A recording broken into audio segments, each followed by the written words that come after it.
All right, thank you everybody for joining us today for the Project Citizenship Day in Boston webinar.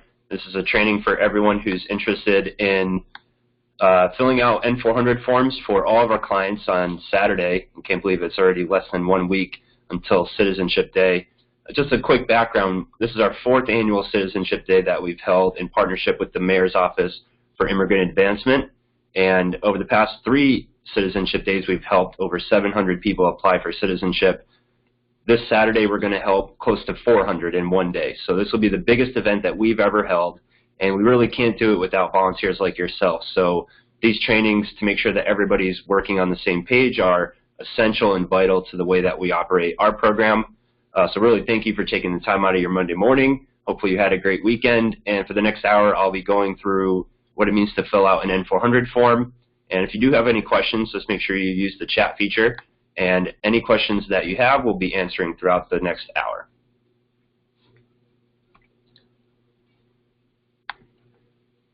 Okay, a couple things that we'll cover. I'll just introduce you to who we are. And I know some people on the webinar are returning volunteers, but if you're a brand new volunteer, I'll just do a quick, brief introduction about who we are as an organization. We'll talk about what it means to be eligible for citizenship.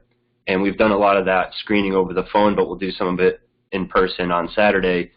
And after we talk about what it means to be eligible, I'll review the entire N-400, which is this 20-page citizenship application that all of our clients are going to need to file in order to apply. I'll briefly mention what it means to have a quality control review, which is part of the procedures that we'll have on Saturday. And lastly, I'll tell you what to expect on Citizenship Day. What is a workshop, and what is your role on that day? All right, we've got one mission at Project Citizenship, and that's to educate immigrants about the benefits of citizenship and to help anybody who wants to apply, that's eligible lawful permanent residents, become U.S. citizens. And we incorporated as a nonprofit 4 years ago, about 3.5 years ago, and since then we've helped 3,500 people apply for citizenship. And we do that with a very small staff, and we use an AmeriCorps team every year. As you can see on the staff, we've got 4 full-time members. Veronica is our executive director, Melanie and myself who are on the webinar today, our colleague Peter, and then we've got 5 people who are AmeriCorps fellows who will serve with us for the next 11 months, and then they'll go on to bigger and better things, and then the following year we'll have a new team of AmeriCorps fellows every year. So that's who makes up Project Citizenship. It's a small staff, and we really can't do any of our work without our volunteers like yourself. I do want to mention that every year we've scaled up in terms of how many people we've helped during the year, and in 2016 we helped 1,507 people apply, and 95% of the clients who apply with us become citizens. It's a rate we're really proud of because it shows the excellence of our work, particularly with our volunteers, to make sure that they're trained in screening out anyone who may have any issues. But it also shows that we're pushing the envelope and helping people apply who may not have the opportunity to apply for citizenship. So we've helped about 3,500 people over the past few years, and 95% of them become citizens. So it's really important that everybody gets on the same page for Citizenship Day so that we can continue the trend of giving excellent service to all legal permanent residents who want to apply for citizenship. Okay, what does it mean to be eligible for citizenship? A couple things that I'll mention just to give you up to speed on some of the acronyms that we use before I talk about eligibility. USCIS is the United States Citizenship and Immigration Services, and they are one of 3 branches under the Department of Homeland Security. The other 2 are Custom and Border Patrol, and the third one is ICE, Immigration and Custom Enforcement. I'm sorry if I butchered that, but those are the 3 branches under the Department of Homeland Security, and the only one that we interact with is USCIS. They administer all citizenship interviews and all green card petitions, and they're located right in Boston in Government Center, and they also have an office in Lawrence, Mass. All of our clients are LPRs. They're lawful permanent residents, and what that means is having a valid green card. So everyone that you'll meet on Saturday is an LPR, and it's just a quick acronym that we use to determine who is a client and if we can serve them or not. Next, on Saturday, I've already mentioned the N-400. It's the only application that we file for citizenship on Citizenship Day. It is a 20-page form, and we'll review all of it today. And then the last thing is we've got a sample photo up there of a green card, and there's two things to note on a green card of high importance. The first one is either the A number or the USCIS number. They've renamed it for the new version of the green card, but that's the 9-digit code that's unique to every legal lawful permanent resident. And then, in addition, on the bottom of every green card, you'll see the date of permanent residence. And that's the date that someone obtained their green card and got their status of being a lawful permanent resident. And everything we do on Saturday is going to reflect back to how long someone's had their green card. So I'll talk about why that's important for eligibility and why that's important for different types of applying for citizenship. But those are the acronyms that I'll mention today and that you'll hear quite often on Saturday.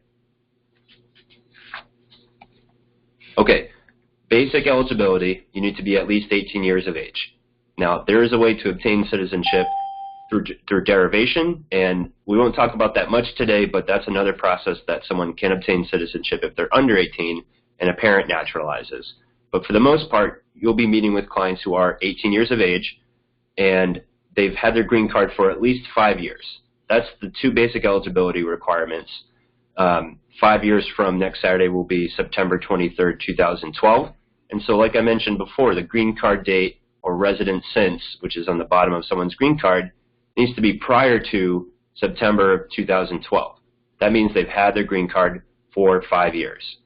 You could also have your green card for 3 years if you are married to a U.S. citizen, and you need to have been married for that 3-year period as well.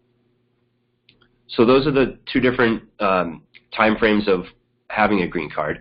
For the most part, I would say you're going to meet with clients who meet the 5-year eligibility. I would say less than 10% of our clients apply based on the 3-year. Some of you may meet a client who is applying under the 3-year, and what they do need to do is just provide proof that they have a valid marriage and that their spouse is a U.S. citizen. So either the spouse can provide a passport that's valid or a birth certificate in the United States, anything that proves that they're a U.S. citizen already. Two other eligibility criteria I want to mention on this slide. Our clients need to be physically present in the United States for half of their 5 or 3-year period. We call it their statutory period. So, for example, let's take clients who are applying based on the 5-year requirement of having their green card. They need to be physically in the United States for half of that period. That's 912 days. So if you're reviewing someone's passport and you're looking at travel and they've been out of the United States for 1,000 years over the past 5 years, that person's not eligible to apply until they maintain physical presence in the United States in a certain way that drops their travel outside the United States out under 912 days. So I'll say that one more time. They need to be in the United States for half of their 5 or 3-year period. The date for 3-year period is 547 days. So we need to be under that number for both the 5 and 3-year period for travel outside of the United States. Last note on eligibility on this slide is what we call continuous residence. That means that our clients can't have moved abroad during the past 5 or 3-year period. Even if they were physically present for more than half of the past 5 years, if they moved abroad and have a foreign address because they were working there or going to school there, potentially that could break someone's continuous residence in the United States over the past 5 or 3-year period. And I'll get to why that's important when we chart someone's residence history over the past 5 years. So if they've lived in the United States in 2012 and then they moved to Canada for 2014, that's a possible issue in what we call breaking continuous residence. So that's something to be aware of. Next slide for eligibility. You need to maintain residence in the USCIS district where you're filing. And so we're District 1, thankfully in Massachusetts, and District 1 includes Maine, New Hampshire, Massachusetts, and Rhode Island. So if our clients have moved in the past couple of weeks from any of those states, they're still in District 1 and they're eligible to apply without having lived here or without meeting the 3-month requirement because they've been in District 1 for however long they've been here. So again, that's Maine, New Hampshire, Mass, and Rhode Island. If you've got a client who 2 weeks ago moved from New York or Vermont or California or Florida, we need to hold the application until they've lived in Massachusetts for a 3-month period. So when we're looking at where people have lived over the past 5 years, just be sure that our clients have lived in District 1 for the past 3 months at least. In order to become a citizen and be eligible, our clients must also meet what's called good moral character. Now, this is the most subjective of all issues in eligibility, and it's a place for USCIS to determine whether or not our clients are fit for being approved for citizenship. A lot goes into good moral character. You'll see on the N-400 that there are 50 yes or no questions relating to issues of taxes, issues of criminal record, issues of foreign employment in terms of military service or what have you. All of that relates to someone's good moral character. And it's a subjective area for USCIS to either approve or deny someone's application. And I will talk more about GMC and the specific questions of the 50 yes or no's that relate to this, but just be aware that the United States government is looking to approve citizens or applicants for citizenship who meet this requirement, and they call it good moral character. The final two places of eligibility is that our clients at their interview need to pass a basic understanding test of English, and it's a reading, writing, and speaking test. Now, there are some exemptions, and I'll talk about them when we get to the N-400, but for the majority of our applicants, everyone's going to need to go through this process in English in order to be approved for citizenship. And then for the most part, all of our clients are going to need to pass what's called a civics test, an understanding of U.S. history and government. And again, there are some exemptions, which I'll talk about, but for the majority of our clients, they're going to need to pass a set of 10 questions. There's a full set of 100 possible questions that could be asked. Our clients will be asked randomly 10 at their interview, and a passing rate is getting 6 correct.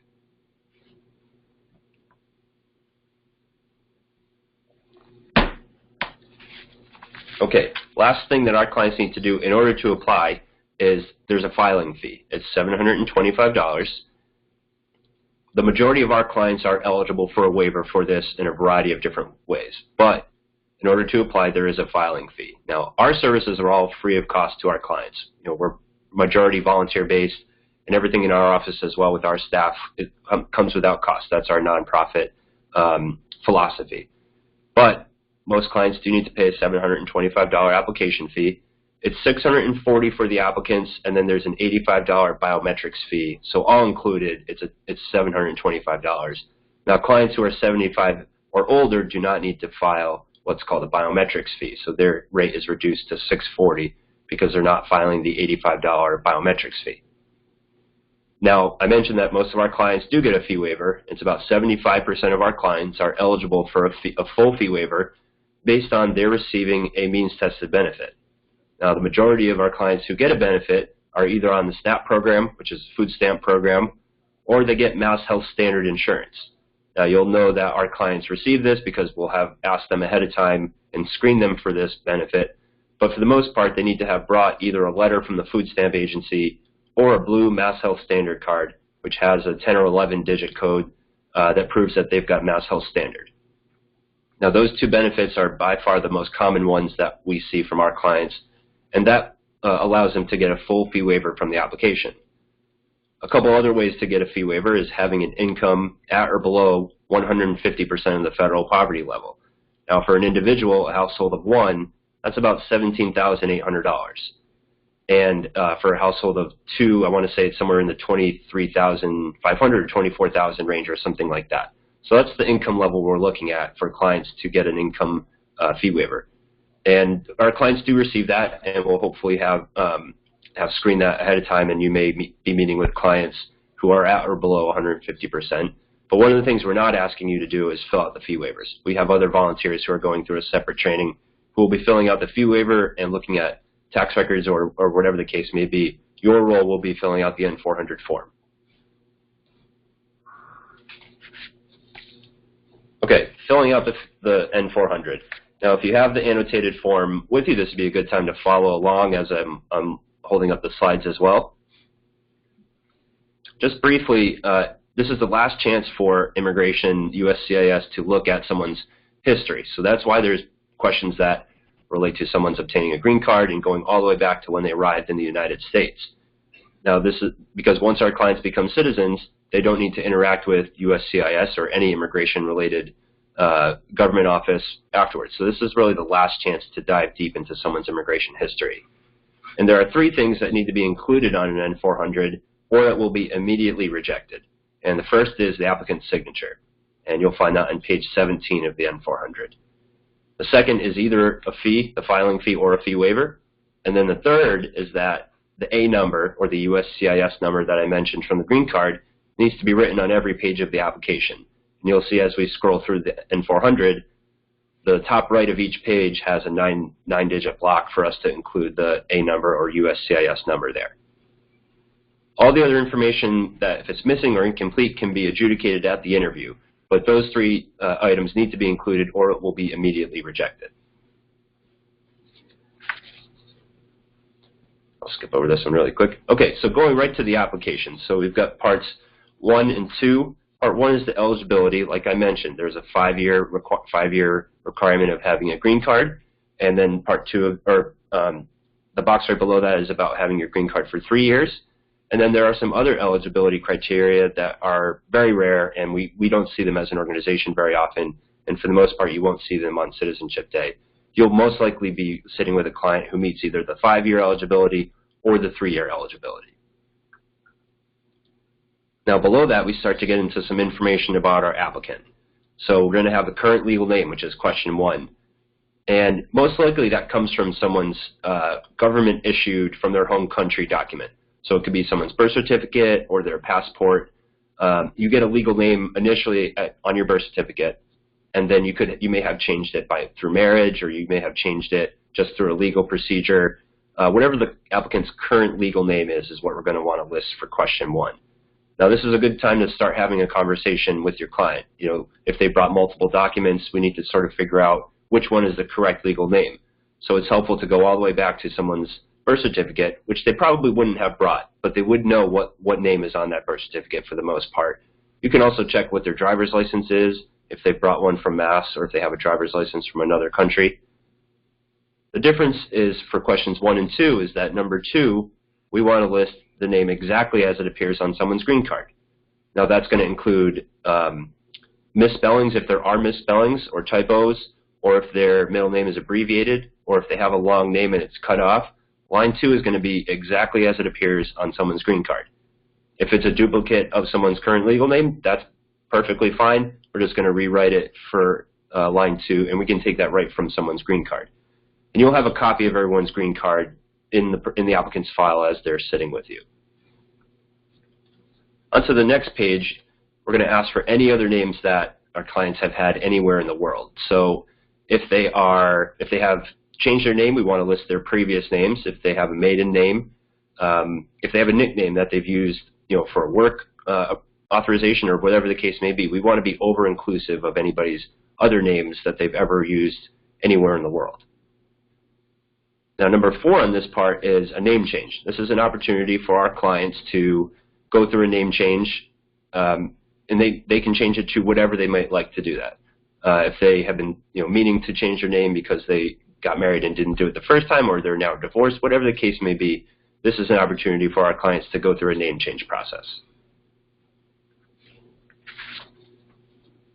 Okay, still on page 2, we can list Social Security number. We've asked our clients to either bring their Social Security card or make sure that they know their Social Security number. Question 6, we're not going to fill out. It's one of the items that we'll leave blank, and because none of our clients have an online account number. It's a part of the application. I don't really understand why it's there, but our clients are applying for the first time, and they won't have an online account number prior to having sent in an application. We're also going to include date of birth, which you can find on their green card, and the date that an applicant became an LPR, again, right from the green card. And then I'll say a couple things on country of birth versus country of citizenship. We want to list someone's country of birth based on what the country was called when someone was born. Now, we have clients who may or may not have been born in a country that is no longer recognized or no longer exists. We've seen clients who are born in the USSR or Yugoslavia or something like that, and we want to list what the country was originally when the client was born. Now our client may have citizenship or a nationality from a different country than from where they were born, and that's totally normal. It happens quite often. Maybe someone has been born in, for example, maybe in a refugee camp but holds UK citizenship or whatever the case may be. It's okay for those two items to differ.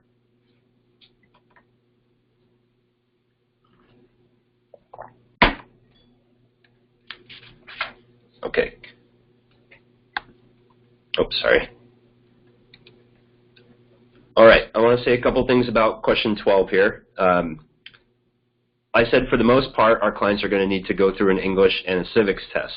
Now, one of the exemptions is what's called a medical disability waiver. And this is available for clients who have a physical or mental disability, which prevents someone from learning new information. And so a lot of times clients are of advanced age or have had some type of mental or physical issue in their life, which prevents them from intaking new information. And this is an additional form that a physician would need to fill out, an MD or a DO or a clinical psychologist. And this can exempt our clients from the requirements of English and civics. Now, this is a form that we're not asking you to worry about. This is what we handle in our office. And for the most part, our clients will be there on Citizenship Day who are not using this type of a waiver. We want to make sure that we really give attention to this. So we handle a lot of these cases in our office. But there may be someone who asks questions about this waiver, and we just want you to have some prep information about what it is. It's called the N-648 form. And if someone does say that they would like one or to inquire further, make sure you ask a station captain or anybody on our staff on Citizenship Day to help ask some follow-up questions. Now, station captains, you'll note in your area at Citizenship Day will be notified or noticed by either wearing a white or light gray staff T-shirt, which will say staff on the back, or they will have an American flag bandana either wrapped around their arm or they'll have it around their forehead or something like that. That's the way we want to identify who our station captains are. And they will be people who are attorneys, for the most part, who are experienced volunteers who will be sort of floating to answer any questions that you might have. Now, there is an additional exemption for the English portion of the citizenship exam, and that's by way of being 50 years of age and having your green card for 20 years, or same thing, 55 years and having your green card for 15 years, or finally being 65 years of age and having your green card for 20 years. You not only get exempted from the English requirement, you also get a shorter list of questions to study from if you meet that third requirement. So anybody who meets these requirements, you may be talking to them through an interpreter that they brought or that we provided, or you may be an interpreter yourself who can communicate in either Spanish or Haitian Creole with any of your clients. But these are exemptions that are you may see on Citizenship Day, and for the majority, for these clients, they're eligible to bring an interpreter with them into their citizenship interview. If you have a client who meets all of these requirements, just go ahead and check off yes for all of these. I wouldn't just check off the first one and leave the others blank. It's for all of the requirements that they do meet.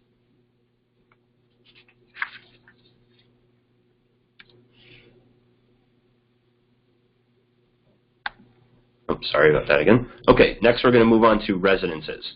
And again, these come back to a couple of the items that I had mentioned before about having your green card for a certain amount of time, and foreign addresses, about continuous residences. So we do want to list our clients' current residence first. So that's going to go first. Where do they currently live? And then we want to know where they lived prior to that. So we're going to list the current one, and then we're going to go back in reverse chronological order. So where did they currently live? Where did they move from to get into that residence, and then on and on. And for the majority of our clients, we're going to look to go back 5 years. We're going to look to go back to September of 2012. Now, like I mentioned, if someone's eligible for the 3-year requirement, you only need to go back 3 years. So that would be to September of 2014. But for the majority of our clients who are applying based on the 5-year requirement, you'll go back all 5 years. We also want to be sure we're not looking, or we're looking for and don't list foreign addresses. So if someone says, oh, I just moved back last year from Paris because they were studying there or something like that, let's get someone in to ask some more follow-up questions about that. Now, as you're listing someone's time in each of their residence, I'm not worried about listing the exact day that someone moved. It doesn't need to be September 1st of every year if they've moved 5 times. This is a slightly flexible part of the application. If you want to put the month that they moved and the year, that's perfectly sufficient.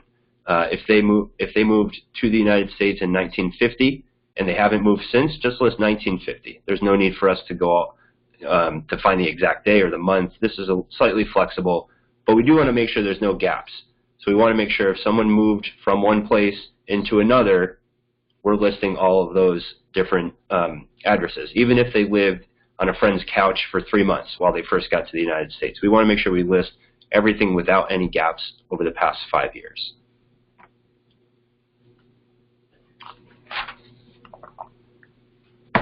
There's only, I think, 4 spots to list residences on the N-400.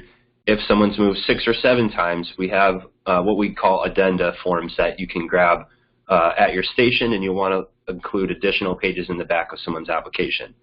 What you don't want to do is just grab another copy of, I think that's page 4 on the 3 or 4 on the application, and slide an additional page in there. We have a pre-made form called a residence addenda that you would grab, add additional items of residences with new dates, and then slide it into the back of the application.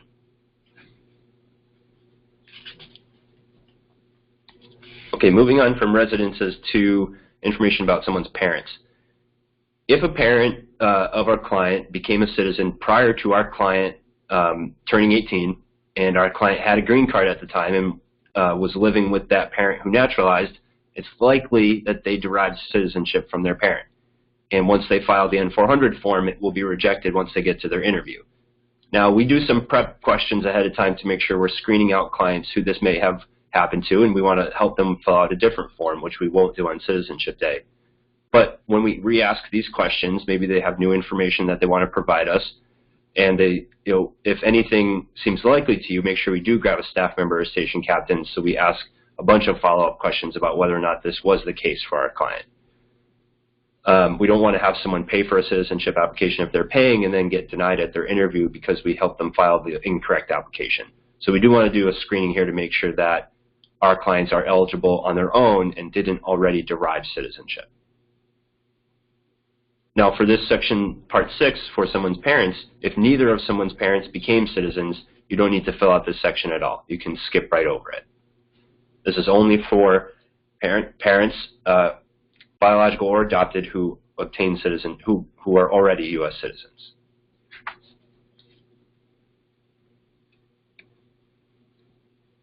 All right, moving on to employment in schools, it's going to be very similar to the residence section. So we want to go back to 3 or 5 year period, just like I had mentioned for the residences, and we're going to list, I'm sorry, I skipped right over demographic information. We do want to list all the information that we can on part 7 here. Height, weight can come right from someone's driver's license. You can certainly ask and have this conversation with your client. One thing we do want to mention about this is there's a five options for someone's race.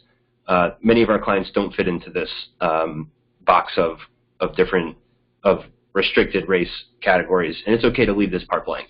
For the most part, you may be working with a client who is Central American and doesn't fit into any of those categories. Don't worry about leaving that part blank. It happens quite often for our clients. And now about the employment in schools part 8, we do want to list the current either job or school that our client is attending first, and then go back in reverse chronological order.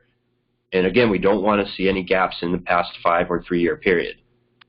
But similar to the residence, it's okay to put September of 2014 for, someone started school during a fall semester, they don't remember the exact first day of school, or they've been working in the same job for 10 years, you can certainly put 2007. We're not looking for the exact day. I wouldn't struggle over trying to find that information, as long as there's no gaps, and even if we need to put 2 weeks of unemployment because they were searching for a job, or they left school and didn't get a job for 6 months after. We do want to make sure there's no gaps and all of the time is accounted for over the past 5 or 3 years. There's only space for us to list 3 items in this section. So again, there will be form addenda at your station that you can grab to fill in additional schools or more jobs that someone may have, and then attach those to the back of the application.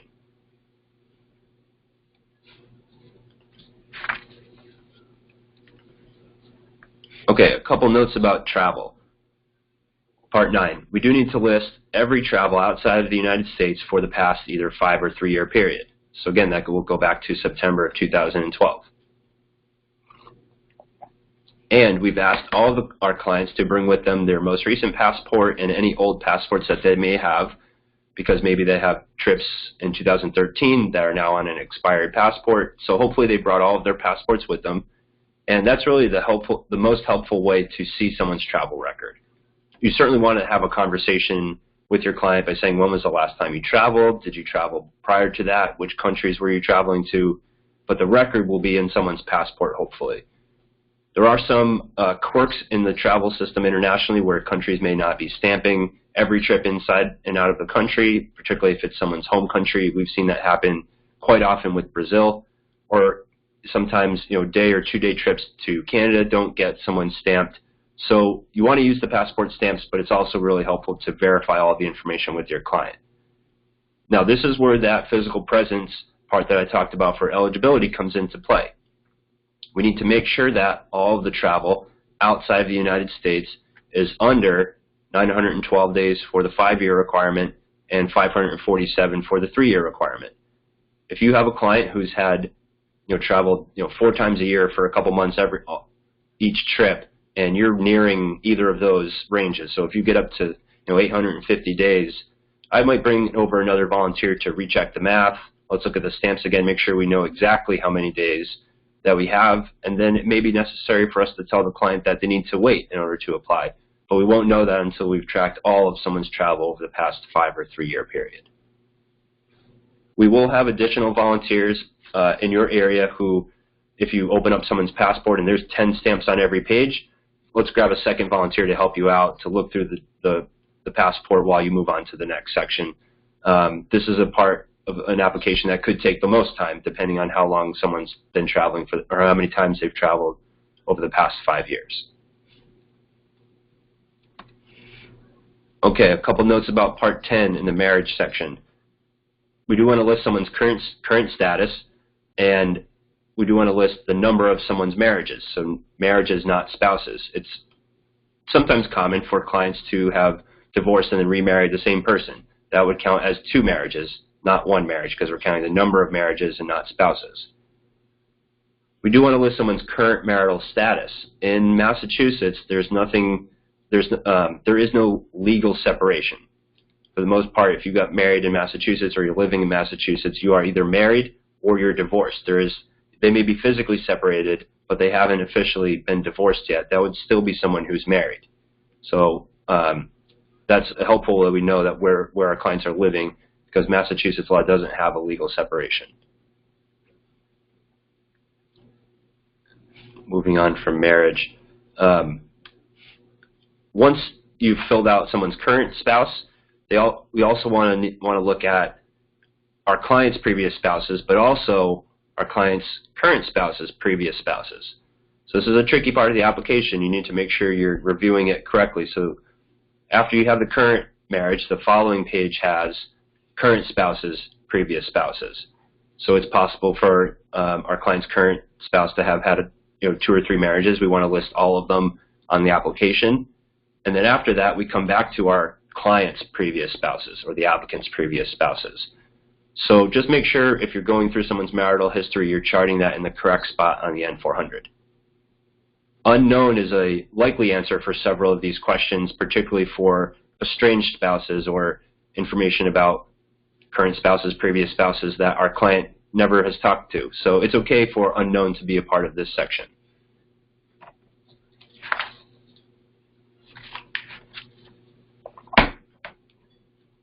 Okay, we are going to list all children for our client, which includes biological children, but also current stepchildren, children who are over 21 and don't live with our clients anymore, all adopted children, even any deceased children. So we do need to list every type of child that our client has had in their life. And we do want to make sure we know if they have a green card, what their A number is as well. So all this information can be found for the Part 11. And there's spots only for 4 children, and we want to make sure that if there is more than 4 children, we grab additional addenda to make sure that we add those into the back of the application. So don't just stop at 4. If there's more, make sure we grab additional paperwork to add all children listed by our applicant. Okay, you've just done half of the application with your client. The rest of the application is about 50 yes or no questions. And this is a helpful time to catch your breath, go back through the first few pages and rewrite anything that you may need to, because the client just went through a lot of answers about their history, their travel, their marital history, all of their biographic information. And now what they're going to need to do is answer yes or no 50 times. That's really the remainder of your appointment with them. Now, I'll go through some of the specific ones that are going to be common, but it's helpful if you have read all 50 questions before you've read them to your client, so that you know what to ask, basically, because the verbiage can be pretty legalese and difficult to formulate. Some of the syntax, particularly for question 7, are odd. So make sure you've read them at least once before you meet with your client for the first time. Any yes answer to any of these questions, we do want to make sure we ask follow-ups. So grab a station captain, grab a staff member, if anything over the next 50 questions is a yes. Now, we'll start right at number 1. Some of the more common ones are falsely claiming to be a U.S. citizen or registering to vote or voted in any election, local or state or federal. So these aren't, some of these issues may be not issues at all. If someone's registered to vote, it's easy to get them unregistered before they voted and before they can become a citizen. If someone has voted in any election, we've had clients who tell us that they voted for Obama in 2008. Unfortunately, that's probably a problematic issue for them. There's a bar for falsely claiming to be a U.S. citizen.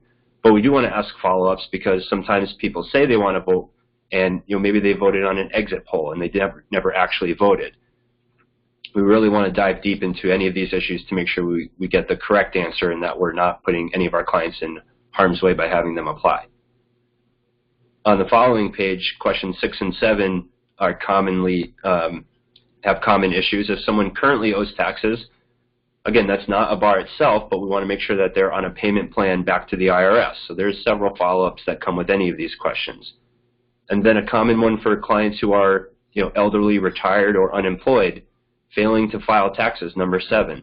It's likely that the threshold to have filed an income tax, I think, is making about $9,500 in a year. So if our clients aren't working and are not making that amount of money, they didn't have to file taxes because they weren't legally required to do so.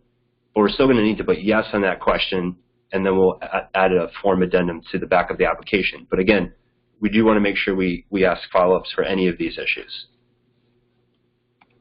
A couple more common things that will go together, serving in the military in a foreign country, or even in the United States, questions 15 and 19 really pair together.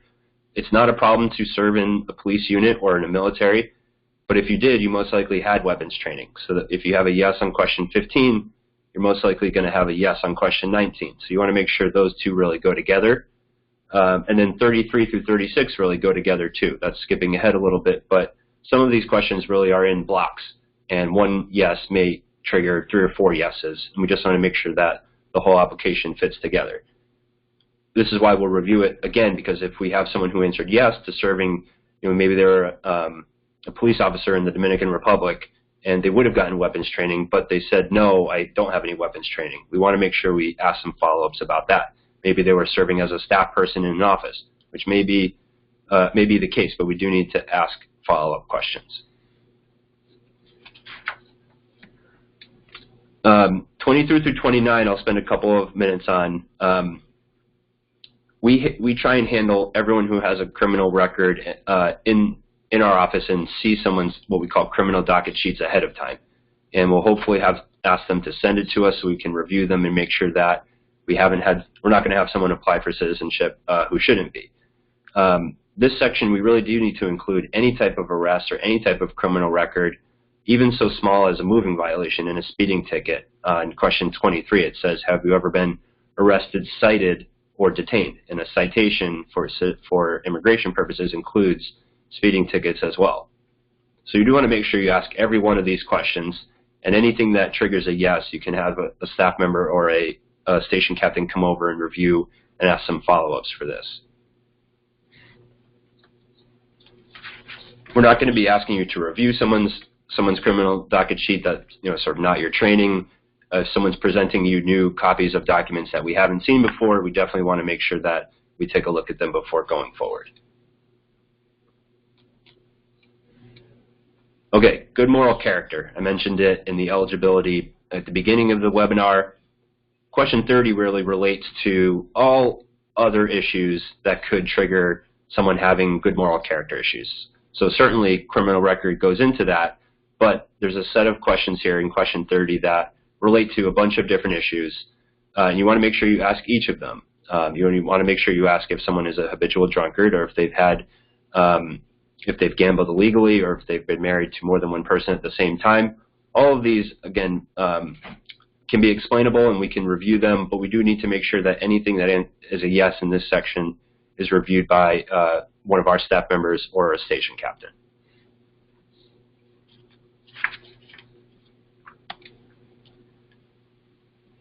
Selective service is a program in the United States for men between the ages of 18 and 26 who need to register for the military draft.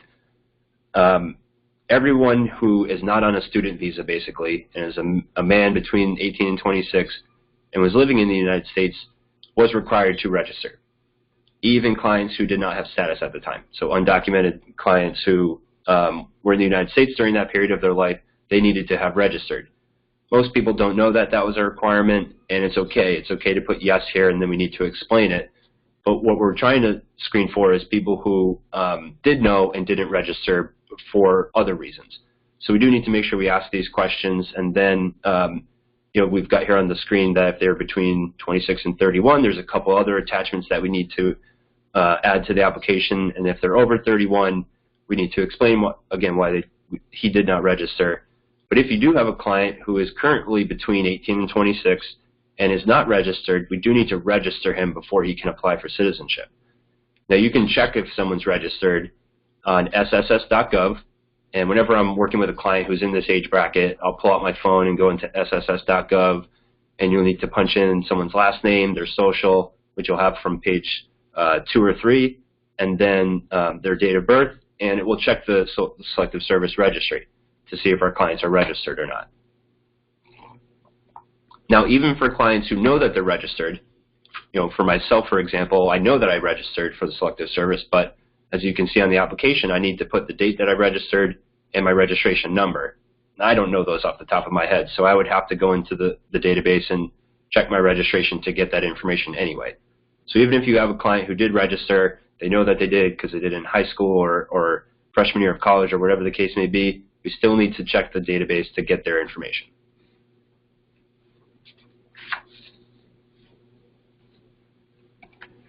Okay. So 44 straight questions of possibly no, a no answer for everybody.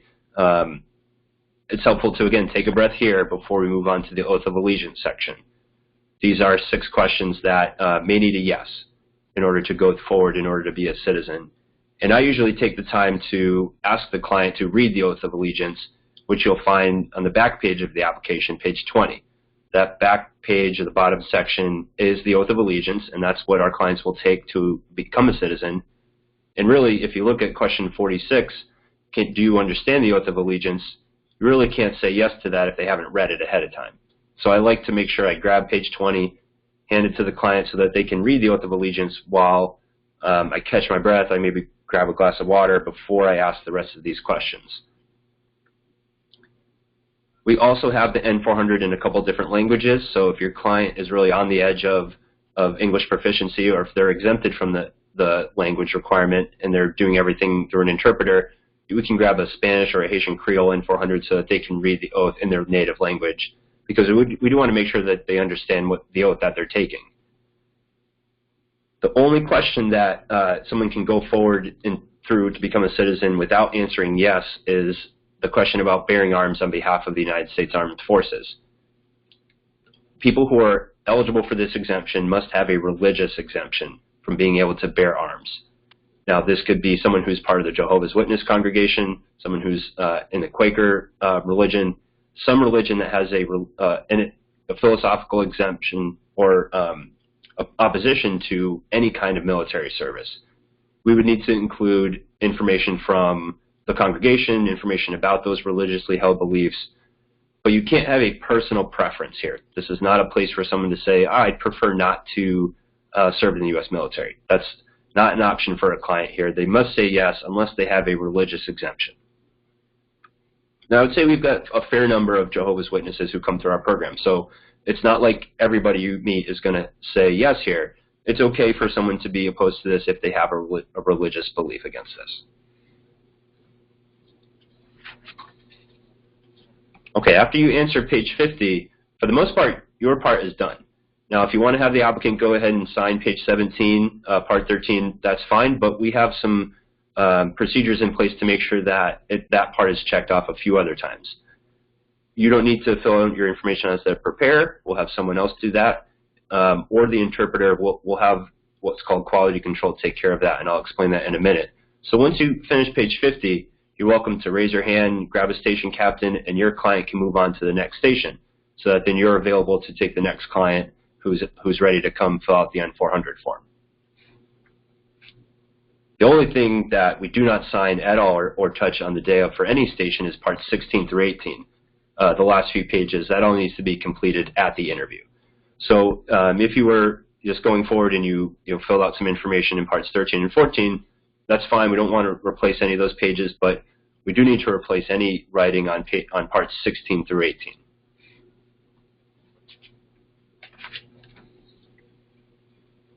Okay, so that's it for the N-400. Now, if you want to bring your annotated form with you, that's great because you've taken notes on it today, but we'll also have copies of that and a bunch of other materials for your use on Citizenship Day. But what happens at a workshop? We've been pre-screening clients for the past couple of months, and as of this morning, we've got over 325 people registered for a citizenship appointment. And by the end of this week, we'll have closer to 400 or 450. This last week is really, really busy for our office. And then on the day of, our clients will come in and check in at a registration desk. And then the first place that they're going to go is to application assistance. And that's your station where you're going to be the first person filling out the N-400 form. And now what I don't have on this slide is between application assistance and quality control is we'll review if they can get a fee waiver or not. And if they can, we'll have them sit with a trained fee waiver volunteer. And then once we've finalized their fee waiver, they'll meet with an attorney from Goodwin Proctor. They're our pro bono law firm for Citizenship Day, and they've gone through a quality control training specifically for Citizenship Day to review N-400s in a certain way that we'd like them to. So everybody's up to speed on their different stations. Once they've met the attorneys in quality control, they'll go into copy and mail, where we'll make a whole package of their application. We'll give them some study materials and an exit packet. And then we'll take the original file back to our office because we mail them out for our clients as part of our service. So those are the different stations that clients will go through at Citizenship Day. And then afterwards, what happens Monday morning is that we'll review every file again in our office. We'll call any clients if they have any missing information, or if they said, I don't know my my child's A number, but let me get it back to you next week. We'll follow up on items like that. And then we mail everything out to USCIS for all of our clients. Now, when you're sitting down meeting with a client, what you'll have is an annotated N-400. Like I said, we have a checklist that if you just follow along on the checklist, it will be all the parts that I had mentioned today. I need to take this out. We don't have a quality control checklist because you'll be doing the application. We'll have a preparer memo, which gives you 5 years and 3 years from Saturday, the exact dates that you need to have had your green card in order to apply. Everything needs to be done in black pen, so don't worry about bringing any pens with you, any blue pens. Can't use a blue pen, but we'll have plenty of materials, only black pens for you to use. Whiteout, I use whiteout on almost every application I do if I don't think my writing's clear enough, or if the client said, oh, my birthday is October. No, I meant May. If you started writing, just go ahead and white something out so you don't need to replace the entire page. And then we'll have extra pages in case you want to replace a whole page and you don't want to white out for 5 minutes. You can certainly replace the entire thing, and we'll shred the page that you were working on. So we'll have additional pages for you. Addenda, like I mentioned, are here. So in the room, we'll have our staff.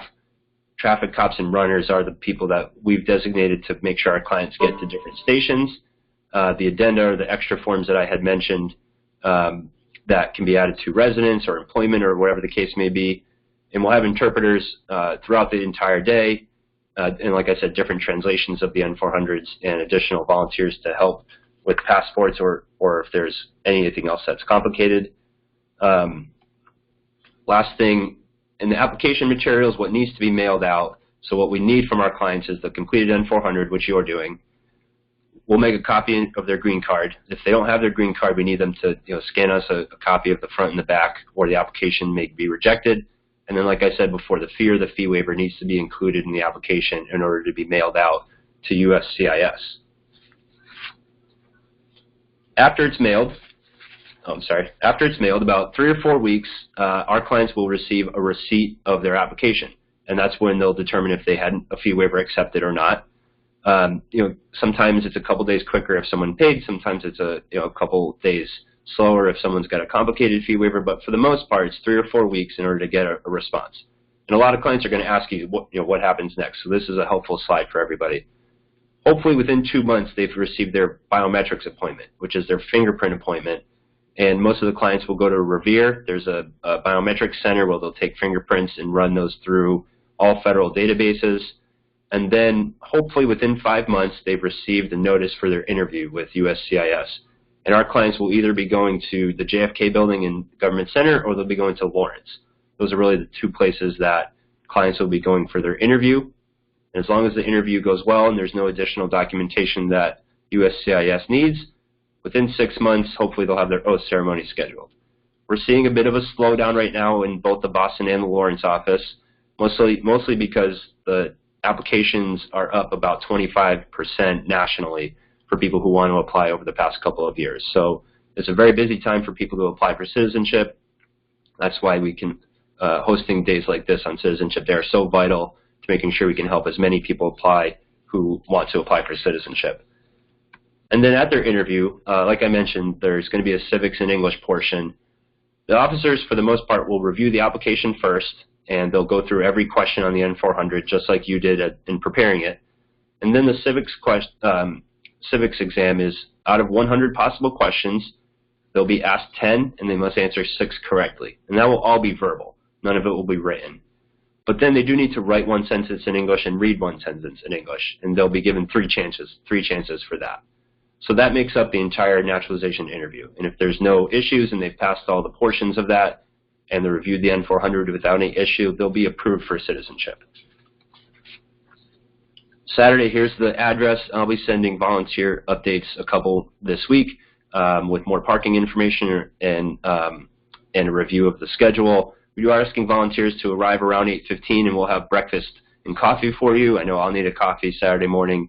And then we'll also have refreshments and lunch for every volunteer who's staying the whole day. So if you have any questions, I'll stick around on the webinar to answer any chats, but you're always welcome to send me an email. My email's right here, and I'm sure you would have received a couple from me already. I'll be happy to answer any additional questions that you have leading up to Citizenship Day. Again, thank you for being a part of the webinar today. We're very happy to provide this for you in a webinar. It's a new thing we're doing this year, and it's been very successful. So thank you for taking the time out of your Monday morning and being with us for this webinar. Again, I'll leave this on for a few more minutes if you've got any questions. And if not, we will see you on Saturday morning. Thanks.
Susie, that's actually a great question. I'll handle that here. I wanted to show you one slide that briefly skipped over, but this will help you, I think. Oh, I'm sorry.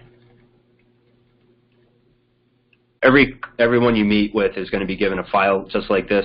So while you're sitting with them, on the left side of the inside of the file, you can handle any case notes or any missing information, and the next morning we'll review this first.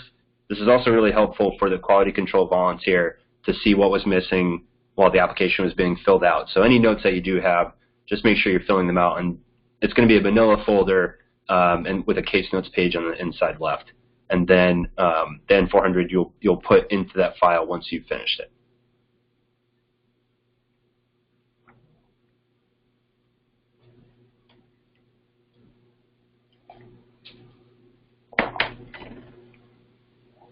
All right, if there's no additional questions, again, feel free to email me anytime this week, and we will see you on Saturday.